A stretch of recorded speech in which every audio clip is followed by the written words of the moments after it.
Bueno, como hablamos en la segunda parte del año, la química del suelo, podemos hablar de distintos aspectos, los elementos químicos que hay en el suelo, la capacidad de intercambio catiónico, el pH del suelo y la conductividad eléctrica. En este material que les pasé y que ahora le estoy pasando por tipo de una presentación, vamos a ver algunos de esos temas. No vamos a ver todos. Van a quedar igual en la clase como para que ustedes lo puedan leer, pero vamos a ver solo algunos.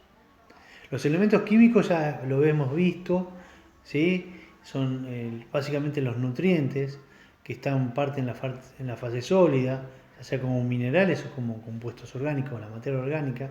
¿Sí? ¿Se acuerdan que veíamos el carbón, después el nitrógeno, o la materia orgánica?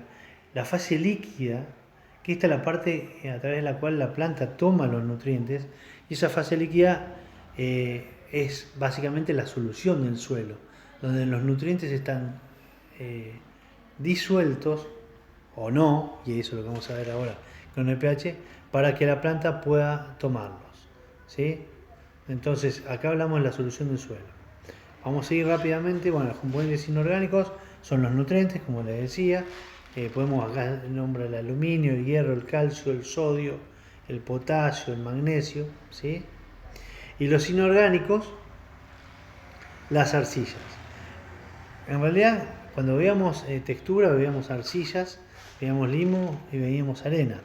Pero cuando hablábamos de arcillas en particular, hablábamos que tenían la particularidad, valga la redundancia, de tener sobre su superficie, las partículas de arcilla sobre su superficie, cargas negativas. Esto hacía que se llamaran coloides. Eh, Estas cargas negativas, al igual que en la materia orgánica, solo la materia orgánica es de origen orgánico y las arcillas de origen inorgánico, hacen que puedan absorber nutrientes de la solución del suelo en sus paredes. Y después nombra otros, óxidos, hidróxidos, carbonatos, yeso, etc. Antes de ir a pH, vamos a hacer un concepto que es importantísimo. La capacidad de intercambio catiónico o SIC. Este es un concepto, es un indicador, ¿sí? Que ahora vamos a ver cómo se mide, pero no es tan importante por ahora que sepan la forma en que se mide, sí el concepto de qué es. ¿Sí? Acá habla del humus, ¿sí? Como previo a ir a la definición de SIC, y dice que el humus es una materia orgánica en descomposición. ¿Sí? La descomposición de la materia orgánica tiene varios procesos y termina en la formación de humus. ¿Sí? No se olviden que la materia orgánica, una planta es materia orgánica. Cuando se va descomponiendo, va pasando por distintos procesos. En ese proceso de descomposición va liberando nutrientes a la solución del suelo y va a terminar formándose en humus, que como dice acá es una materia amorfa, o sea, no tiene forma, pero sí es homogénea, no tiene olor, ¿sí? Y es de color oscuro. Fíjense, esto de no tiene olor es un buen referente, porque no sé si alguno de ustedes tiene compostaje en su casa, pero con el compostaje uno va a ver que en el proceso de descomposición hay olores que se van eliminando y llega un punto donde no se elimina más olor. Entonces, en ese punto podemos decir que el humo ya está formado. ¿Sí? Por lo menos ir a chequear que así sea. Solución del suelo, otra definición, es el agua del suelo junto a los nutrientes que están en el suelo. El ion, ustedes saben, es un átomo que tiene una carga, ya sea negativa o positiva. Si es una carga positiva es un catión, si es una carga negativa es un anión. El complejo coloidal es el complejo que se forma entre las arcillas y el humus. Voy rápido porque ustedes lo pueden leer acá y como siempre estoy disponible para cualquier pregunta que pueda ir surgiendo. Disociación son compuestos químicos de la solución. Uy, perdón, fue para arriba. La disociación son compuestos químicos de la solución del suelo que se separan en cationes y aniones. ¿Sí? Adsorción de cationes. Ese complejo coloidal, ese complejo arcilloso húmico, ¿sí? Esa unión entre la parte física y química del suelo, que como dijimos tiene en su superficie una carga negativa y eso hace que se llamen coloides. Al tener una carga negativa, químicamente, ¿qué es lo que van a traer? Cationes, o sea, cargas positivas. ¿Sí? La fuerza con la que se adhieren a esas cargas positivas es lo que va a hacer que esté más o menos disponible ese nutriente en el suelo. A ver si lo entendemos con el gráfico. Ahí tienen un complejo arcillo-humídico o un complejo coloidal, o puede ser bien una arcilla o puede ser un humus. Generalmente, como están en forma conjunta, se habla de complejo coloidal o complejo arcillo-humídico. Lo que están en círculos verdes son los cationes. Lo que ven dentro del complejo, el círculo amarillo central, son alrededor cargas negativas. Esas cargas negativas que están en la superficie del complejo van a absorber con D nutrientes que son cationes con cargas positivas, por lo tanto, como por ejemplo el calcio, el magnesio, el potasio, el sodio, el amonio, el hidrógeno. El amonio es parte del nitrógeno, como se acuerdan. Entonces, ¿esto qué hace? Que si se absorben con mucha fuerza, los nutrientes esos cationes que son nutrientes, no van a estar disponibles para la solución del suelo. Y si no están disponibles para la solución del suelo, entonces la planta no lo va a poder tomar. ¿Sí? Por eso es importante que esto esté disponible. Ahora seguimos avanzando.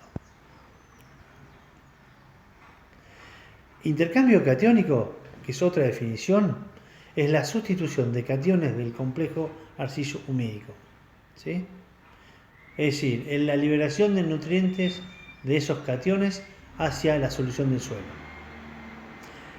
Ahora bien, la capacidad de intercambio catiónico, el SIC, es la suma total de los cationes absorbidos por el complejo arcillo-humídico que pueden ser intercambiados por otros cationes en la solución del suelo. Se expresa en 1000 equivalentes cada 100 gramos de suelo. Ahora bien, en criollo, ¿cómo sería esto? Los cationes, estos iones de carga positiva, que son los nutrientes que la planta toma a través de sus raíces, tienen que estar para que puedan ser tomados en la solución del suelo. Si no se encuentran en la solución del suelo, la planta no lo va a poder tomar. Ahora bien, hay un indicador que es la capacidad de intercambio catiónico que nos muestra, nos indica que es los cationes que pueden ser liberados a la solución del suelo para ser intercambiados por otro catión. Es decir, no es que el complejo libera los cationes a la solución del suelo, y de ahí no vuelve más, no toma más nutrientes el complejo. No, hay un intercambio. Es como yo te doy, pero vos me das, algo así. Bueno, la forma de expresión es 1000 equivalentes cada 100 gramos de suelo. Y acá, a ver, antes de ir a los valores. Esto varía con las condiciones del suelo, varía con el tipo de planta, pero en este caso sobre todo con las condiciones del suelo. Es la capacidad que tenemos de intercambiar cationes entre el complejo y la solución del suelo. Imagínense un suelo que no tiene materia orgánica. La cantidad de cationes que va a tener para compartir con la solución del suelo va a ser mucho menor. Va a depender solamente de lo que nosotros le agreguemos. Esto es un riesgo muy alto, por eso, porque el agregado químico hace que el pH del suelo baje aún más. Esto lo vamos a ver en un ratito. Entonces, a tener presente esto. Valores medios. Fíjense ustedes, un suelo arenoso, vamos a ir a los extremos, ¿no? Tiene entre 1 y 5 miliequivalentes cada 100 gramos de suelo. O sea, es muy poca capacidad de intercambio catiónico. ¿Y por qué? Porque no tiene, los suelos arenosos no tienen mucha materia orgánica, casi nada, y no tienen arcillas, casi nada. Entonces esto hace que la capacidad de intercambio catiónico sea muy baja. Por otro lado, fíjense, el humus, entre 150 y 500 miliequivalentes cada 100 gramos de suelo. Eso es lo que tiene para los extremos. Cuanto mayor es el valor de capacidad de intercambio catiónico, más disponible quedan los nutrientes en el suelo, en la solución del suelo, por lo tanto más disponible para la planta a través de su toma por las raíces. Acá sigue agregando que suelos con una capacidad de intercambio catiónico menor a 5 miliequivalentes cada 100 gramos son suelos pobres, generalmente arenosos, y que generalmente no son aptos para la vida de las plantas. Ahora, suelos con mayor de 30 equivalente, que serían suelos, vuelvo un poco para atrás, perdón, suelos con valores superiores, dice, no dice qué tipo de suelo, acá explica, son suelos excesivamente arcillosos, con problemas de permeabilidad de estructura, pero tienen capacidad de intercambio catiónico alta. Bueno, espero que vayamos hasta acá. Las preguntas me las pueden hacer todo el tiempo, hasta el examen final, durante el examen final y después del examen final, así que no queden con dudas.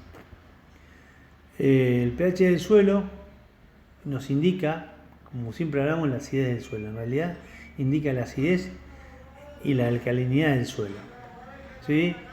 El suelo se determina, la acidez del suelo se determina por la cantidad de protones en la solución del suelo. ¿Protones cuáles son? Acá lo tienen.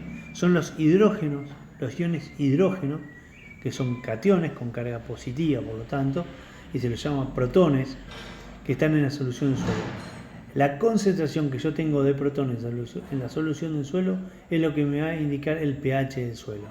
Como les decía hoy en un audio anterior, el pH va entre 0 y 14, donde entre 0 y 6,9 digamos es ácido, 7 es neutro y por encima de 7 es alcalino. ¿Sí? Cuanto mayor es la concentración de iones hidrógenos en el suelo, cuanto mayor es la concentración entonces de protones en el suelo, en la solución del suelo, menor es el pH del suelo. De vuelta. Cuanto mayor es la concentración de protones en la solución del suelo, menor es el pH del suelo, por lo tanto, mayor es la acidez de ese suelo. Acá tiene una clasificación, es un organismo de Estados Unidos que es especialista en suelos, donde por debajo de 4,5 es extremadamente ácido y mayor de 10, por el otro extremo, fuertemente alcalino. ¿Sí? Fíjense que yo les decía que algunos hablan de rangos, entre 6.6 y 7.3 es neutro, nosotros vamos a tomar 7, pero si hablan del rango también está bien. Fíjense que yo les decía que en Misiones el promedio es 5.2 de pH y que extremadamente ácido es menor a 4,5, estamos cerca, y fuertemente ácido es 4,5 o 5.5. Entonces, a la pregunta de qué tipo de suelos, de acuerdo a la acidez o al pH, tenemos emisiones que son fuertemente ácidos en promedio, ¿no? Puede tener distintas variantes, pero generalmente son ácidos. Importancia del... una cosita acá. En la mayoría de los suelos el valor de pH está comprendido entre 4,5 y 10. ¿Sí? Tenemos de 3, de 2, de 0, no sé, de 14 no lo creo, pero bueno, digo el rango se ve así. Perdón. La importancia del pH para el suelo, del suelo para las plantas, perdón.